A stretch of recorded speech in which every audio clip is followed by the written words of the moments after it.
அருமையான தேவனுடைய பிள்ளைகளே, இந்த இஸ்ரவேல் பயணத்தில் எங்களோடு கூட ஏறக்குறைய 50 பேர் வந்தார்கள். ஓடிக்கொண்டே தான் இருந்தோம். இங்கிருந்து துபாய்க்கு போகணும்.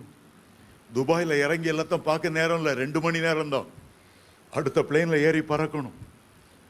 ஜோர்தான் தேசம் போகணும். ஒரு இரவு தான் அங்கே தங்கணும். அங்கே ஒவ்வொரு தடவையும் கேடு சொல்லுவார், காலைல 5:30 மணிக்கு எழுந்துடணும், 4:30 மணிக்கு எழுந்துடணும். மட பண்ண பெட்டி கிட்டியை கட்டி ரெடியாகி 6 மணிக்கெல்லாம் பஸ்ஸில் வந்து உட்காரணும். அந்த பஸ் அப்படியே ஜோர்டான் தேசம், மோசே ஏறின நோபோ மலை, அதெல்லாம் பார்த்து எவ்வளோ டயர்டாகிறது, கால் வலிக்குது, கொஞ்சம் நின்று உட்கார்ந்துருவோம் போல இருக்கு. இல்லை இல்லை இல்லை, ஓடணும். அடுத்த நாள் இஸ்ரவேல் தேசத்துக்கு வந்தோம். கலிலேயா கடலை பிரயாணம் செய்தோம். ஒரே ஒரு நாள் தான் அந்த இடத்துல தங்க முடிந்தது.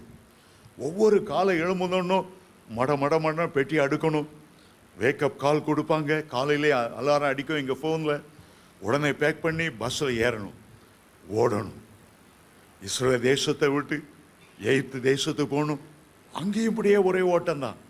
சீனாய் பாலைவனம் வழியாக ஏறக்குறைய 12 மணி நேரங்கள் பஸ் ஓடினது. ஓட்டமும் நடைமாய் நாங்கள் ஓட வேண்டியது இருந்தது. கடந்து ஓடுகிறவன், அதைத்தான் ஆபகு தீர்க்கதரிசி சொல்லுகிறான். நம்முடைய வாழ்க்கையே வேகமாய் ஓடுகிற ஒரு ஓட்டம்தான். பின்னான வேளை மறந்து முன்னான வேளை நாடி கிறிஸ்து இயேசுக்குள் தேவன் அழைத்த பரம அழைப்பின் பந்தய பொருளுக்காக இலக்கை நோக்கி நான் தொடர்கிறேன், ஓடுகிறேன் என்று பிலிப்பியர் 3:13-14 சொல்லுகிறார். அவ்வப்போது ஒரு தீர்மானம், நான் நின்று விடக்கூடாது, நான் சோர்ந்து விடக்கூடாது, இந்த ஓட்டத்தை நான் வெற்றியோடு ஓடி முடிக்கணும். ஹல்லேலூயா, ஹல்லேலூயா.